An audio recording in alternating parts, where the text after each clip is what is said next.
నమస్తే. ఆంధ్రప్రదేశ్లో కూటమి ఏర్పడి 1 ఇయర్ పూర్తవుతుంది. ఇక 1 ఇయర్ పాలనపై అయితే వివిధ రకాలైన చర్చలు జరుగుతున్నాయి. సర్వేలు కూడా బయటకు వస్తున్నాయి. ఎంతో ఆశపడి చాలామంది ప్రజలైతే కూటమి సర్కార్ని అయితే అధికారంలోకి తీసుకొచ్చారు. వైసీపీ మాత్రం ఏకంగా 11 స్థానాలకే పడిపోయిన పరిస్థితి. మరి ఈ 1 ఇయర్ పాలనలో ప్రజలు కోరుకుంటున్నది కూటమి నెరవేర్చిందా?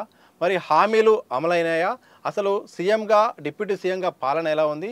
ప్రజలు ఏం కోరుకుంటున్నారు? మరి కోరుకున్న జరిగిందా? ఇంకేమైనా జరగాల్సి ఉందా? మరిన్ని విషయాలు తెలుసుకుందాం. తాజాగా మాత్రం ఓటా సీఈఓ కంబాలపల్లి కృష్ణ గారు అయితే మాత్రం సర్వే నిర్వహించారు. ఆ సర్వే ఫలితాలు ఎలా ఉన్నాయి, అసలు ఈ విశ్లేషణలో ఏం బయటపడ్డాయో వారి మాటల్లో తెలుసుకుందాం. కృష్ణ సార్ నమస్కారం. హాయ్ సతీష్ సార్, ముందుగా సర్వే ప్రాసెస్ ఎలా జరిగింది? ఎన్ని రోజుల పాటు జరిగింది? ఎంతమంది దగ్గర శాంపిల్ తీసుకున్నారు? అసలు ఈ ప్రాసెస్ గురించి ఒకసారి చెప్పండి. మనము మే 20 నుంచి జూన్ 5 వరకు ఈ సర్వే కండక్ట్ చేశాము. కర్నూలు 15 days. 15 రోజులు. కర్నూలు నుంచి మొదలుపెట్టి శ్రీకాకుళం వరకు అన్ని జిల్లాలను టచ్ చేస్తూ ఒక రూట్ మ్యాప్ దాకా తీసుకున్నాం. అంటే ఇందులో మన టీమ్స్ ఏంటంటే రాయలసీమ ఒకటి, సెంట్రల్ ఆంధ్ర ఒకటి, ఉత్తరాంధ్ర ఒకటి, ఇట్లా వేర్వేరుగా శాంపిల్స్ కలెక్షన్ అనేది జరుగుతుంది. సో మనము అన్ని రకాల వయసుల వారిని 18 నుంచి 65 ఏళ్ళ వయసుల వరకు ఇంక్లూడింగ్ పెన్షన్దారులతో కూడా కలిసి మాట్లాడాం. సేమ్ టైంలో అన్ని వర్గాల ప్రజలు కూడా, అది ప్రైవేట్ ఉద్యోగులు కావచ్చు, గవర్నమెంట్ ఉద్యోగులు కావచ్చు, రిటైర్మెంట్ అయిన వాళ్ళు కావచ్చు, చిన్న చిన్న వ్యాపారాలు చేసుకునే వాళ్ళు కావచ్చు, అచ్చంగా నిరుద్యోగులు కావచ్చు, అచ్చంగా మహిళలు, ఓన్లీ అంటే మనం ఏమంటారు ఇంట్లో పని చేసుకునే మహిళలు, అంటే ఉద్యోగాలకు పోకుండా ఇంటి పట్టున ఉండే మహిళలు, ఇట్లా రకరకాలుగా రైతులు, కార్మికులు, కూలీలు, ఇట్లా ఏ సెక్షన్ని కూడా వదిలిపెట్టకుండా మనం రాష్ట్ర వ్యాప్తంగా తిరిగి 1950 శాంపిల్స్ మనం డేటా కలెక్ట్ చేసినాం. ఇందులో మనం ఒక 15 క్వశ్చన్స్ ప్రజల ముందు ఉంచాము.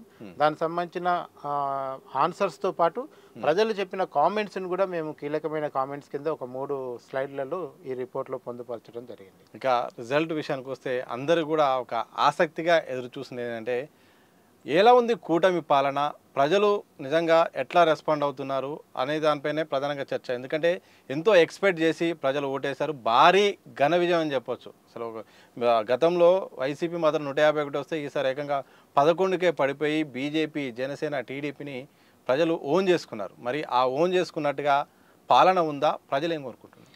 అంటే ఒకటి ఏమైందంటే, ఫస్ట్ సింగిల్ లైన్లో ఈ 1 ఇయర్లో కూటమి పాలన ఎలా ఉందంటే, పాస్ మార్కుల కంటే కొద్దిగా పైకి వచ్చారు. అంతవరకు గ్యారంటీగా చెప్పొచ్చు. ఈ పాస్ మార్కుల మందమే పని జరిగిందా, మిగతా ఏం పని జరగలేదంటే గ్రౌండ్ లెవెల్లో మనకు కనిపిస్తుంది. ఇప్పుడు వాళ్ళు సూపర్ 6 అని హామీలు ఇచ్చారు. అందులో ఒకటే 6 అమలు చేశారు. అది పెన్షన్లు 2000 నుంచి 4000 పెంచారు. అట్లని కొత్త పెన్షన్లు కూడా ఇవ్వలేదు. మళ్ళీ ఈ 1 ఇయర్లో కూడా కొత్త పెన్షన్ల లబ్ధి చాలా మంది వెయిట్ చేస్తారు, కొత్తగా పెన్షన్ అర్హత కలిగిన వాళ్ళు, వాళ్ళకేమి ఇవ్వలేదు. మిగతా 5 హామీలు ఉన్నాయి. అది ఉచిత బస్సు కావచ్చు, విద్యార్థులకు ఇచ్చే డబ్బులు కావచ్చు, తల్లికి వందనం డబ్బులు కావచ్చు, రైతులకు సాయం కావచ్చు, ఇట్లా ఇంకొక 5 హామీలని సూపర్ 6లో ఇప్పటి వరకు గ్రౌండింగ్ చేయలేదు, మొదలు పెట్టలేదు. సో వాటన్నిటికీ డేట్ ప్రకటించారు. కొన్ని ఆగస్టు 15 కొన్ని జూన్ నెలలోనే స్టార్ట్ చేస్తున్నారు, కొన్ని జూలై నెలలో కొన్ని స్టార్ట్ చేస్తామని చెప్పారు. సో ఆ రకంగా చూసినప్పుడు ప్రజలు ఏంటంటే, ఈ 1 ఇయర్లో మరీ అంత బ్యాడ్, మరీ అనవసరంగా ఈ ప్రభుత్వాన్ని ఎన్నుకున్నాం అనే ఫీలింగ్లో లేరు. అబ్బాయి ఈ ప్రభుత్వం వచ్చి 1 ఇయర్లో అద్భుతాలు చేసింది, మన జీవితాలు మారిపోయినాయి అన్నట్టు చెప్పడానికి లేదు. సో అందుకనే వాళ్ళు పాస్ మార్కులతో ఉన్నారు. ఎబోవ్ గవర్నమెంట్ సంబంధించిన ప్రతి పాజిటివ్ అంశం దాదాపు 50 నుంచి 52% మధ్యలో పాజిటివ్ అనుకూలత అనేది మనకు కనపడుతుంది. ఇక సీఎంగా చంద్రబాబు నాయుడు గారికి పాలన ఎలా ఉందంటే ప్రజల నుండి ఏం రెస్పాన్స్ వచ్చింది? అంటే చంద్రబాబు గారు కష్టపడుతున్న దాన్ని ప్రజలు గుర్తిస్తున్నారు.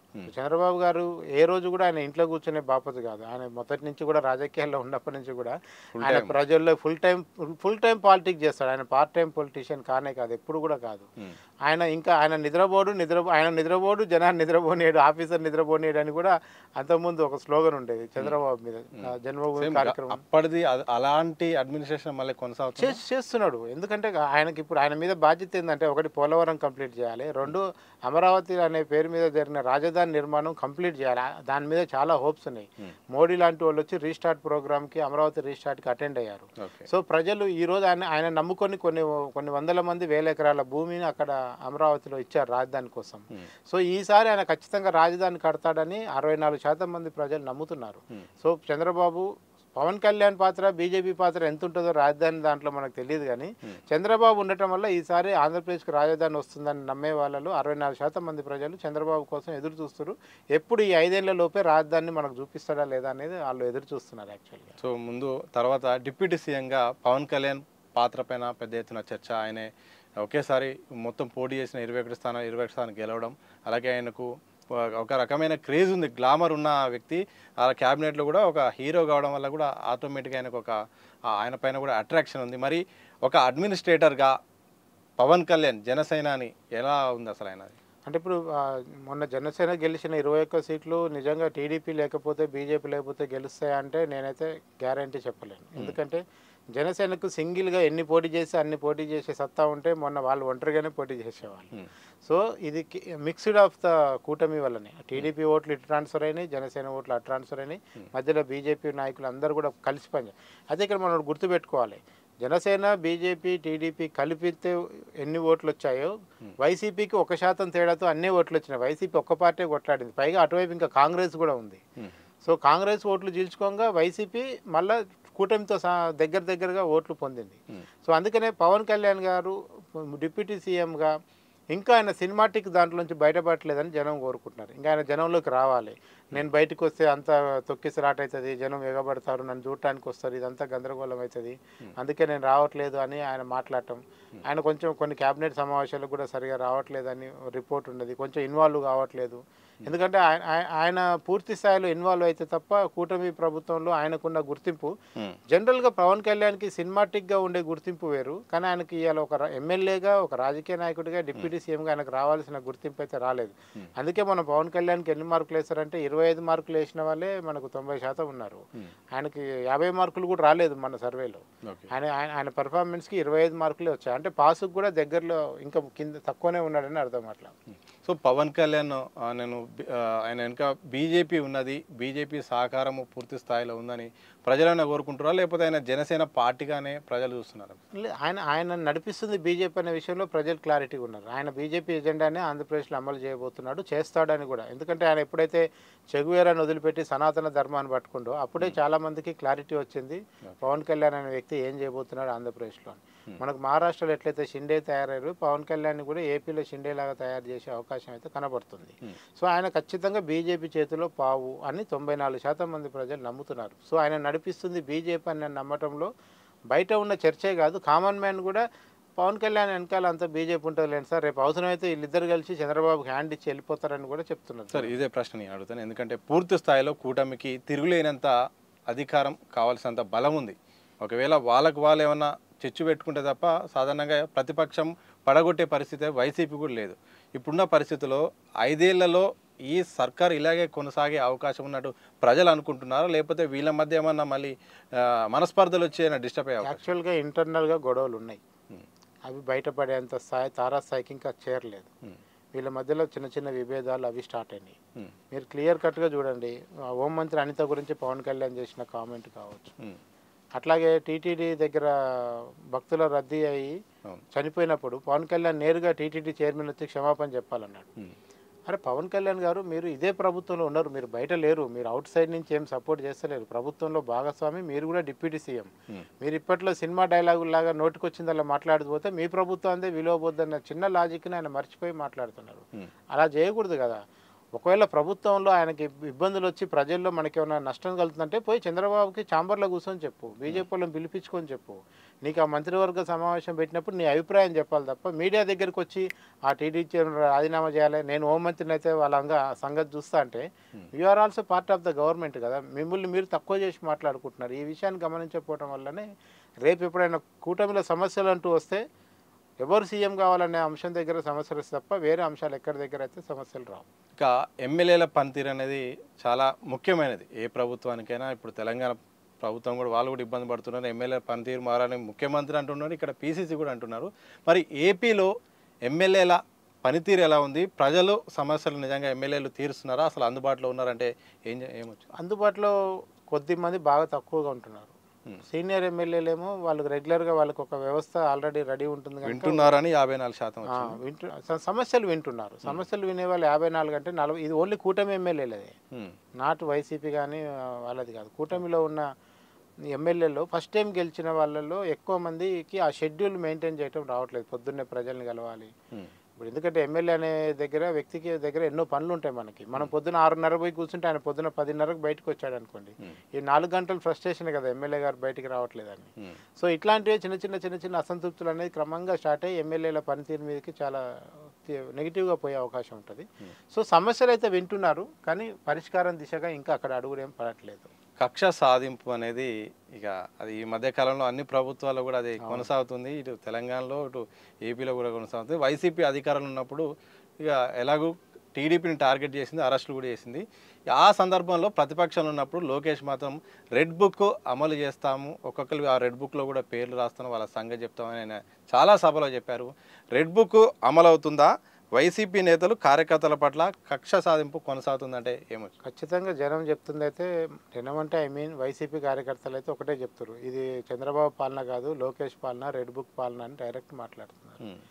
ఎందుకంటే కనపడకుండా వైసీపీ నేతల్ని టార్చర్ పెడుతున్నారు. అక్కడ లోకల్ గ్రామ స్థాయిలో ఉండే వాళ్ళు ఇబ్బంది పడుతున్నారు, చాలా ఇబ్బంది పడుతున్నారు. మొన్న వైసీపీకి ఓటేసినాం అనే పేరు మీద కూడా చాలామందికి అవసరమైతే సంక్షేమ పథకాలు, ఈ ఉచిత పథకాలు అన్ని కట్ చేస్తామని కూడా బెదిరిస్తున్నారు. సో ఆ రకంగా చూసుకున్నప్పుడు మనకి ఖచ్చితంగా వైసీపీ నాయకుల పట్ల వివక్ష ఉన్నది. ఎంతో కొంత దాడులు జరుగుతున్నాయి, కేసులు పెడుతున్నారు, అక్రమ కేసులు బనాయిస్తున్నారు వైసీపీ నాయకుల మీద. ఇదంతా బయటికి చంద్రబాబు, లోకేష్ అలా చేయకూడదని బయటికి చెప్తున్నా, కింద స్థాయిలో క్యాడర్ మాత్రం ఊరుకోవట్లేదు. వాళ్ళు రివెంజ్ తీసుకునే కార్యక్రమంలో వాళ్ళు ఉన్నారు. సో లోకేష్ సంబంధించిన ఇంకొక కంటిన్యూ క్వశ్చన్, లోకేష్ సీఎం గురించి కొంతకాలంగా చర్చ నడుతుంది. తెలంగాణలో కేటీఆర్ సీఎం ఎప్పుడైతే బీఆర్ఎస్ అధికారంలో ఉన్నప్పుడు జరిగిందో, ఇప్పుడు మళ్ళీ లోకేష్ సీఎం ఇప్పుడే అవకాశం ఉన్నప్పుడు ఇవ్వాలని ఒక చర్చ నడుస్తుంది. ఇప్పుడున్న పరిస్థితుల్లో లోకేష్ను సీఎం చేయడం సాధ్యమా? లోకేష్ను సీఎం చేస్తారా అన్నదానికి ప్రజల నుండి వచ్చిన స్పందన ఏంటి? ఇప్పుడే చేయొద్దని ఎక్కువ మంది చెప్తున్నారు. ఇప్పుడు చేస్తే ఏమిటంటే హ్యాపీగా ఉన్న కూటమి ప్రభుత్వంలో డిస్టర్బెన్స్ వచ్చే అవకాశం ఉంది. ఆయనకి ఇంకా సమయం ఉంది. ఆయన లాస్ట్ టైం కూడా మంత్రి చేశాడు, ఇప్పుడు మంత్రి చేశాడు. కాకపోతే లోకేష్లో వచ్చిన పెద్ద మార్పు ఏంటంటే చాలా మెచ్యూరిటీ సాధించడం, రాజకీయాలు చేయటంలో కానీ, మాట్లాడటంలో కానీ, వ్యూహాలు వేయటంలో కానీ ఆయన ఇప్పుడు చంద్రబాబు మీద చాలా భారం తగ్గించి మొత్తం లోకేష్ పార్టీని, ప్రభుత్వాన్ని అంటే ఎలా మీరు గమనించింది? ఒకటి, ఆయనకంటూ ఒక ఆర్మీ, ఆయనకు సైన్యం తయారైంది.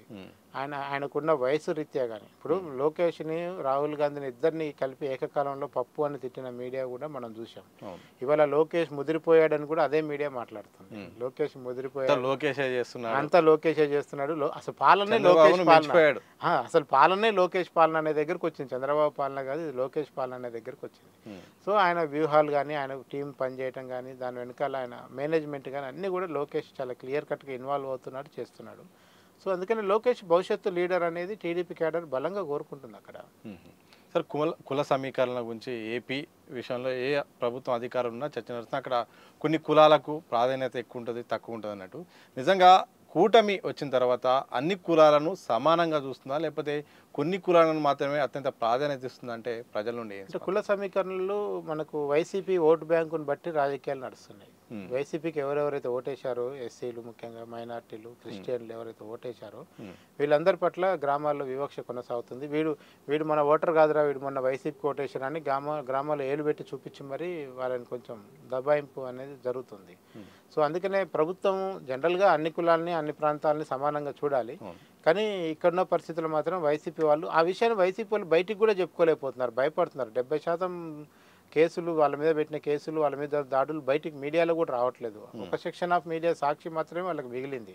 మిగతా మీడియా అంతా ఎంతో కొంత ప్రో టీడీపీ లాగానే ఉంది కనుక అక్కడ జరుగుతున్న దాడులు కూడా అన్ని బయటికి రావట్లేదు, ఆ గొడవలు కూడా బయటికి రావట్లేదు.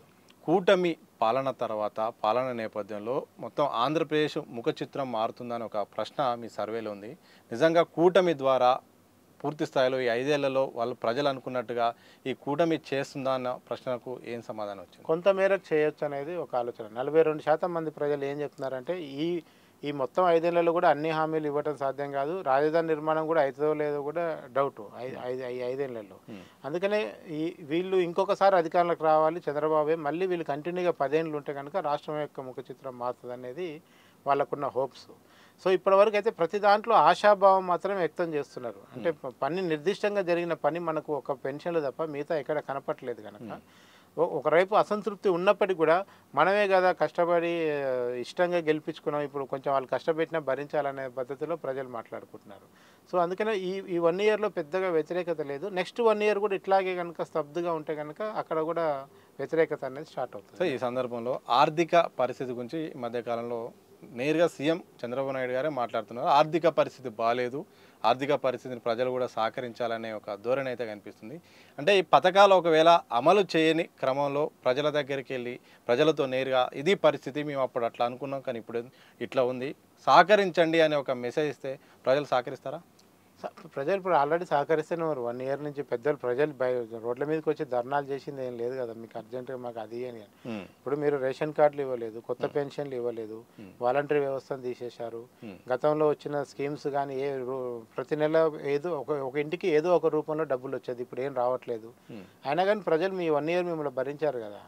సో నెక్స్ట్ మీరు ఏదో చేస్తారు, మీకు టైం ఇస్తే చేస్తారు, ఆర్థిక పరిస్థితి బాగాలేదు, అప్పులు తెచ్చైనా సరే ఏదో ఒకటి చేస్తారని నమ్మకంతోనే మీకు ప్రజలు ఇంకా నమ్మకంతో ఉన్నారు.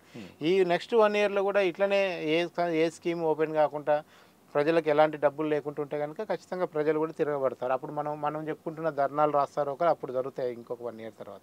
మాజీ సీఎం జగన్ వైసీపీ అధినేత, ఆయన తీరు పట్ల ప్రజలు ఏం కోరుకుంటున్నారు? ఆయన ఈ మధ్యకాలంలో అసెంబ్లీ కూడా రావడం లేదు.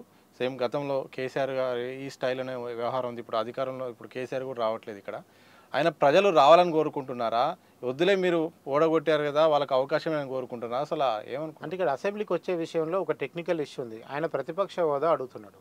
ఆయనకు వచ్చిన ఎమ్మెల్యేల సంఖ్య ప్రకారం ఆయనకు ప్రతిపక్ష హోదా రాదు. ఇది టెక్నికల్ సమస్య. అసెంబ్లీ చట్టం ప్రకారం, రాజ్యాంగం ప్రకారం ఆయనకి ప్రతిపక్ష హోదా లేకుండా ఇవ్వటం, ఎమ్మెల్యేల సంఖ్య లేకుండా ప్రతిపక్ష హోదా ఇవ్వటం అనేది సాధ్యం కాదు. సో ఇప్పుడు ఆయన అందుకే వాళ్ళు ఏమంటారు, జనం అసెంబ్లీకి రావాలని 80% మంది కోరుకుంటారు. రావాల్సిన అవసరం లేదని వైసీపీ వాళ్ళు 20% మంది చెప్తున్నారు. ఎందుకంటే అసెంబ్లీకి వస్తేనే మీకు ఆ రాష్ట్రంలో ఉన్న ఏకైక ప్రతిపక్ష పార్టీ మీరే కదా, కాంగ్రెస్కి 1 సీటు కూడా లేదు కదా. సో మీరు హోదా ఇచ్చినా ఇవ్వకపోయినా అసెంబ్లీకి వచ్చి మా సమస్యల గురించి ఎవరు మాట్లాడాలి కదా అని జనం కోరుకుంటున్నారు. ఆయననేమో నాకు హోదా ఇస్తే పోయేది ఏముంది ఈ ప్రభుత్వానికి అని ఆయన బింకం పట్టు కూర్చున్నాడు. సో దీంతో ఏంటంటే ఆయన అసెంబ్లీకి ఖచ్చితంగా రావాల్సిందే. జనంలో ఆయన మింగిలైతే తప్ప ఆయనకు మళ్ళీ భవిష్యత్తు రాజకీయం కూడా ఉండదు. అట్లా అసెంబ్లీ రాకుండా ప్రజాక్షేత్రంలో వెళ్ళి నేను పోరాడుతా అంటే అదైనా పనిచేసాను పోవచ్చు. కానీ ట్రూ టెక్నికల్గా చూసినప్పుడు కొన్ని మ్యాండేటరీ సంతకాలు ఏదో అసెంబ్లీలో ఆధార్ పట్టిక కూడా ఉంటుంది కదా, మినిమం ఇంత ఆధార్ కావాలని, అప్పుడైనా ఆధార్ కావాల్సి వస్తుంది ఆయన. మీకు అందుకనే కేసీఆర్ 2 సార్లు వచ్చి సంతకం పెట్టిపోయినంటే మినిమం అటెండెన్స్ ఒకటి ఉంటుంది అసెంబ్లీకి. సో దానివల్ల వస్తారు. ఈవెన్ తో భవిష్యత్తులో కూడా జగన్ ఒకరోజు బడ్జెట్ సెషన్ రోజు ఒకరోజు వచ్చి ఏం మాట్లాడకుండా ఆడ సంతకం పెట్టిపోయే అవకాశం కూడా ఉంటుంది. సో అట్లా అటెండెన్స్ పడుతుంది, దాన్ని అట్లా క్యారీ చేస్తారు. సో అరెస్టుల పర్వం కొనసాగుతుంది. ఈ మధ్యకాలంలో ఎవరైతే అధికారంలో ఉంటారో వాళ్ళు ప్రతిపక్ష పెద్ద నేతల్ని అరెస్టు గురించే ప్రధానంగా చర్చ నడుస్తుంది. ప్రధానంగా వైసీపీ మొన్నటిదాకా అధికారంలో ఉన్నప్పుడు చంద్రబాబు నాయుడు గారిని అరెస్ట్ చేసింది. ఇప్పుడు మళ్ళీ జగన్ అరెస్టు కాబోతున్నాడా అవుతాడా అనే ఒక ప్రశ్న కూడా కొంతకాలంగా వినిపిస్తుంది. ఈ యొక్క ప్రశ్న మీరు అడిగినప్పుడు ఏం సమాధానం వచ్చింది? జగన్ అరెస్ట్ కావాలని కోరుకుంటున్నారా, కావద్దని కోరుకుంటున్నారా, ఏం చెప్పారు? టీడీపీ కార్యకర్తలు అయితే ఈ పాటికే ఆలస్యమైంది, ఎప్పుడు అరెస్ట్ చేయాల్సి ఉండే గవర్నమెంట్ రాగానే అని చెప్తున్నారు. సహజంగా, చాలా సహజంగా. కానీ అక్కడున్న కేసు దాని పూర్వపరాలు చూసి ఆలోచించిన వాళ్ళు ఏం చెప్తున్నారంటే చేయడానికి ఛాన్స్ ఉందని 34% మంది చెప్తున్నారు. చేయరు అని చెప్పి 27% మంది చెప్తున్నారు. కొంతమేరకు అవకాశం ఉందని చెప్పలేమని కొంతమంది చెప్తున్నారు. ఇప్పటికే ఆలస్యమైందని 14% మంది చెప్తున్నారు. సో అందుకనే వైసీపీ వర్షన్ వైసీపీకి ఉంది, టీడీపీ వర్షన్ టీడీపీ ఉంది జగన్ అరెస్ట్ విషయంలో. కానీ నిజంగా జగన్ చేసిన తప్పేంది, అది కోర్టులో ఏ మేరకు నిలబడుతుంది, అది అసలు పాయింట్. చంద్రబాబు అయినా పవన్ కళ్యాణ్ అయినా, ఇప్పుడు పవన్ కళ్యాణ్ కూడా ఎంత క్లియర్గా చెప్తున్నాడంటే చంద్రబాబు సీఎంగా ఉండాలి, మనం ఎవరిని కక్షపూరితంగా అరెస్ట్ చేయొద్దు, చట్టం ఎట్లా తన పని తాను చేసుకుపోవాలని చెప్తున్నారు. నిజంగా ఆయన ఆ ఛార్జ్ షీట్లో ఫ్రేమ్ అయిపోయి ఆయన నిందితుడిగా తేలిస్తే అరెస్ట్ కావటం అనేది ఒక పద్ధతి. ఆయన మీద ఏ కేసు లేకుండా తీసుకుపోయి స్టేషన్లో కూర్చోబెడతా అంటే ఇంకో పద్ధతి ఉంటుంది. సో అప్పుడు జనంలో తిరుగుబాటు వచ్చే అవకాశం ఉంటుంది. కానీ రాజధాని పైన టీడీపీ మీద కానీ కూటమి కూడా చాలా, మీరు ఇంతకుముందు మాట్లాడినప్పుడు చాలామంది ఆధారపడి ఉన్నారు. ఎందుకంటే గత వైసీపీ ఉన్నప్పుడు 3 రాజధానులు తీసుకొచ్చి అమరావతి విషయంలో పక్క పెట్టేసింది, ఏది కూడా సజావుగా పూర్తిగా సాగలేదు. ఈసారి అంచనాలకు మించి ఫలితాలు వచ్చాయి, వాళ్ళు అధికారంలోకి వచ్చారు. ఇంకా ప్లస్ ఏంటంటే బీజేపీ కేంద్రం కూడా వీళ్ళకు కూటమి కావడం వల్ల అదనపు ఆకర్షణ, అదనపు బలం ఉంది. మరి ఇప్పుడున్న పరిస్థితుల్లో రాజధాని నిర్మాణం అనేది ఈ ఉన్న టెన్యూర్లో సగమన్న వాళ్ళు అనుకున్న ప్రజలకు చెప్పిందన్న సాధ్యమవుతుందా? కేంద్రం సహకరిస్తుందా? ప్రజలు కోరుకున్నది నెరవేరే అవకాశం ఉందా? ప్రజలు ఏం కోరుకుంటారు? అన్ని రకాల ప్రయత్నాలు చేస్తున్నారు రాజధాని కట్టడానికి. ఎందుకంటే ఏదో రాజధాని ఏందో తెలియకుండా దిక్కుముక్కు లేకుండా బదులు ఏదో ఒక దిక్కు అయితే ఉండాలి కదా అనేది జనం ఫ్రస్ట్రేషన్లోకి వచ్చేసారు. ఎందుకంటే అంతకుముందు ఆయన 5 ఏళ్ళు రాజధాని కడదామని ట్రై చేస్తే రకరకాల ఆత్మగౌరవ సమస్యలు సమస్య. వచ్చినాయి. ఇప్పుడు ఏమైతుంది, మొన్న 5 ఏళ్ళు 3 రాజధానులు అని చెప్పి జగన్ టైం వేస్ట్ చేసిండు. ఇప్పుడు ఏమనుకుంటున్నారు, అరే ఇంత పెద్ద చరిత్ర ఉన్న ఆంధ్రప్రదేశ్కి రాజధాని లేకపోవడం భారతదేశంలో ఏ రాష్ట్రం, ఎంత చిన్న రాష్ట్రమైనా రాజధాని అనేది ఏంటో తెలుస్తుంది. ఈ రోజుకి 11 సంవత్సరాలు దాటుతుంది రేపటితోని, ఇప్పటి వరకు ఆ రాజధాని ఏందో తెలియకపోవడం అనేది కూడా చాలా దుర్మార్గమైన విషయం. అందుకనే ప్రజలు ఏం చేస్తారంటే, చలో చంద్రబాబు పవన్ కళ్యాణ్ కలిసి ఏమైనా వాళ్ళు రాజకీయంగా ఏమైనా కొట్లాడుకొని మనకైతే రాజధాని ఇవ్వాలనే దాంట్లో ఉన్నారు. అట్లా సార్ ఓవరాల్గా అంటే ఈ ప్రజల నుండి కూడా ఏమన్నా ఉద్యమాలు వచ్చే అవకాశం ఉందా? వాళ్ళు ఏమైనా అసంతృప్తి ఇంకేమైనా కనిపించి మాకు ఇవి కావాలి ఇవి కావట్లేదు అనే పరిస్థితి ఏమన్నా? ఉద్యమాలు చేసే స్థాయికి అసంతృప్తి రాలేదు. ఇప్పుడు ఉద్యమాలు ఇప్పుడు జరుగుతున్నాయి, ఎవరు చేస్తారు? వైసీపీ వాళ్ళు చేస్తారు, కామన్ మ్యాన్ ఏం చేయట్లేదు. వైసీపీ వాళ్ళు రెచ్చగొట్టి ప్రజలను తీసుకొచ్చి మొన్న విద్రోహ దినం అనేది చేసినట్టు మన జూన్ 4 నాడు. ఇదంతా కూడా ప్యాకేజ్ ప్రోగ్రామ్సే, పైసలు పెట్టి తీసుకొచ్చి పిలిపించి ధర్నాలు చేయించడం అనేది. సో అందుకనే నిజంగా ప్రజల్లో ప్రభుత్వం మీద ఆలోచన వచ్చి వీళ్ళు మనకి ఏం చేయలేదని అనుకోవడానికి ఇంకొంచెం టైం పడుతుంది. బహుశా ఈ 6 నెలలు నెక్స్ట్ 2025 జనవరి కల్లా ఎంతో కొంత లుకలుకలు గుసగుసలు అయితే ఆంధ్రప్రదేశ్లో స్టార్ట్ అవుతాయి. అవి ఇంకొక 1 ఇయర్లో తారస్థాయికి చేరే అవకాశం అయితే ఉంటుంది. వైసీపీ నేతలకు సంబంధించిన అరెస్టులు కూడా చాలా చాకచక్యంగా ఒక పద్ధతి ప్రకారం ఒక సిస్టమేటిక్గా అవుతున్నాయి. అది కక్ష సాధింపు చర్య లేకపోతే వాళ్ళు టెక్నికల్గా ఆధారాలు దొరికిందా పక్క పెడితే, ఈ అరెస్టుల పర్వం పట్ల ప్రజల్లో ఏమన్నా పాజిటివిటీ ఉందా, నెగిటివిటీ ఉందా? ప్రజలకు కానీ వైసీపీకి కానీ ఒకటే ఉందండి, మనం ఓడిపోతే మనని చంద్రబాబు బతకనేడని చాలామంది బెంగళూరుకి హైదరాబాద్కి వలస వచ్చేసారు. విజయవాడ కొంతమంది ఇక్కడ హైదరాబాద్కి వలస వచ్చేసారు, బెంగళూరుకి పారిపోయారు. ఆడ కొంచెం ఏదో కొంచెం ఊర్లో పలుకుబడి ఉండి ఇంత పొలము ఆదాయం ఉన్నోడు జిజ్జు కాడు ఉంటుండు, కానీ చంద్రబాబు టార్చర్ పెడితే మనం తట్టుకోలేమన్న భయానికి ఎప్పుడో చాలామంది పారిపోయారు ఆంధ్రప్రదేశ్ వదిలిపెట్టి. సో అందుకనే ప్రజలలో ఏముందంటే, ప్రజలకు ఇప్పుడు కావాల్సింది ఏంటంటే, ఇచ్చిన 6 హామీలతో పాటు అంతకుముందు కంటిన్యూ అయిన సంక్షేమ పథకాలను ఎందుకు కంటిన్యూ చేయట్లేదు అనేది ఒక పెద్ద చర్చ చేస్తున్నారు. సో అందుకనే ఇప్పటికిప్పుడు ప్రజలు రోడ్ల మీదకి వచ్చి గొడవలు చేసే పరిస్థితి లేదు, ఇంకా దానికి టైం ఉంది. ఈ నెక్స్ట్ 1 ఇయర్లో కూటమి యొక్క వైఖరి పేద ప్రజల పట్ల ఎలా ఉంటుంది అనే దాన్ని బట్టి భవిష్యత్ రాజకీయాలు ఆధారపడి ఉంటాయి. సార్ మీ సర్వేలో క్వశ్చన్ లేదు నేను అడుగుతాను. ఈ మధ్యకాలంలో ఈ రేషన్ పంపిణీ వ్యవస్థలో భాగంగా ఇంతకుముందు మొబైల్ వాహనాలు ఉండేది, ఆ వాహనాలను తొలగించారు. ఆ తొలగించిన నిర్ణయం పట్ల ప్రజలు సానుకూలత ఉందా, వ్యతిరేకత? చాలా వ్యతిరేకత ఉంది ఆ తొలగించినందుకు. ఎందుకంటే మీకు ఏ స్కీమ్ అయినా సరే, మీరు ఒక 60 ఏళ్ళ వయసున్న వాళ్ళు రేషన్ షాప్ పోయి 10 కిలోల బియ్యం తెచ్చుకోలేని పరిస్థితి ఉంటే వాలంటీర్ తెచ్చి ఇంట్లో పెట్టేవాడు. ఇప్పుడు అది లేదు, వెళ్ళిపోయింది. 30వ తారీఖు రాత్రి కానీ 1వ తారీఖు తెల్లవారుజామున కానీ డోర్ కొట్టి పెన్షన్ ఇచ్చేవాళ్ళు, ఇప్పుడు అట్లా ఇవ్వట్లేదు. సో వాలంటరీ వ్యవస్థను మీరు తీసేసినప్పుడు దానికి ఆల్టర్నేటివ్ వ్యవస్థ కూడా పెట్టేది ఉండే, మీరు ఏం పెట్టకుండా దీన్ని అర్జెంటుగా అట్లా ఆపేసేసరికి ప్రజలు చాలా ఇబ్బంది పడుతున్నారు. అందుకనే ఇప్పటికి కూడా సంక్షేమ పథకాలన్నా ఉచితాలన్నా కానీ ఫస్ట్ జగన్ గుర్తొస్తుంది చంద్రబాబు కంటే కూడా. సరే చంద్రబాబులో డెవలప్మెంట్ జరుగుతున్న ఆశ ఉన్నప్పటికీ కూడా మొన్నటిదాకా అలవాటు చేసిన ప్రాణం కదా, ప్రతి నెల డబ్బులు ఏదో రూపం డబ్బులు పడ్డ అకౌంట్లో లాస్ట్ గడిచిన 1 ఇయర్ నుంచి రూపాయి కూడా పడతలేదు పెన్షన్ తప్ప. సో అందుకనే అది చాలా అనేది చాలా డిఫరెంట్గా కనపడుతుంది మనకి. ఓవరాల్గా పాజిటివిటీస్ ఏమేమి కనిపించినా సార్ ఈ సర్వే చేస్తుంటే, ఈ క్వశ్చన్లు అడుగుతుంటే ప్రజల నుండి కూడా ప్రజలకు ఒకటే ఏంటంటే, పెన్షన్ పెంచింది ఒకటే ఓపెన్ పాజిటివిటీ. ఇంకా ఇండైరెక్ట్ పాజిటివిటీ ఏముందంటే, వీళ్ళు 5 ఏళ్ళు గ్యారెంటీ ఉంటారు, కొట్టుకోరు, మధ్యలో ఎక్కడికి పోరు. మూడోది ఏంది, రాజధాని నిర్మిస్తాడు, రేపు పోలవరం కడతాడు, ఏదో ఒకటి సపోజ్ తెచ్చి చంద్రబాబు రాష్ట్రాన్ని బతికిస్తాడు, చావనేయడు అనేది వాళ్ళకున్న హోపు. సో మళ్ళీ లోకేష్ ఎమర్జ్ అయ్యిండు, భవిష్యత్తు నేత లోకేష్ అని చెప్పి ఇప్పటి నుంచే లోకేష్కి ఒకటి, చంద్రబాబు దగ్గరకు వచ్చే లీడర్లు కూడా కొంతమంది లోకేష్ని కలిసి రావటం, ఇది కూడా స్టార్ట్ అయిపోయింది. సో ఇట్లా రకరకాల పాజిటివ్ పాయింట్స్ కూటమికి ఉన్నాయి. కూటమిలో ఎన్ని లుకలుకలు లోపటున్నా ఇంకా బయటపడి కొట్టుకోవట్లేదు, అదొక సంతోషదగ్గ పరిణామమే. సో కూటమిలో ఉండే సమస్యలు కూటమికి ఉన్నాయి. పవన్ కళ్యాణ్ అనే వ్యక్తి మొత్తం అధికారం నేనే చెలాయించాలనే ఫీలింగ్కి వచ్చినప్పుడు పవన్ కళ్యాణ్ మీద కూడా వెగట్ వస్తుంది జనాలకి. సో అందుకని ఇప్పుడున్న పరిస్థితులు అయితే అంత గప్చిప్పుకుంది, లోపల కడుపులో ఎవరో ఎన్ని కత్తులు పెట్టుకున్నారో తెలియదు, కానీ పైకి మాత్రం చాలా గంభీరంగా నటిస్తున్నారు ఏపీలో కూటమి. సో పాజిటివ్స్ చెప్పారు. నెగిటివిటీస్ కనుక వస్తే ప్రజల నుండి వచ్చిన ఇంకా ఇది కావాలి, ఇది అవుతుంది అనుకున్నాం, ఇది అయితే బాగుంటుందని. ఫస్ట్ ఆఫ్ ఆల్ రోడ్లు అండి, 80% గ్రామీణ ప్రాంత రోడ్లు ఇప్పటికి కూడా మళ్ళీ వెహికల్ నడుస్తుంటే ఇట్లా బస్సు ఇట్లా ఊక్కుంటూ పోయే పరిస్థితి ఉంది. అక్కడ ముఖ్యంగా నిరుద్యోగం, కొత్తగా పరిశ్రమలు పెడతామన్నారు, ఆల్రెడీ ఉన్న పరిశ్రమలో ఉద్యోగాలేమో అదర్ స్టేట్ వాళ్ళకి ఇస్తారు.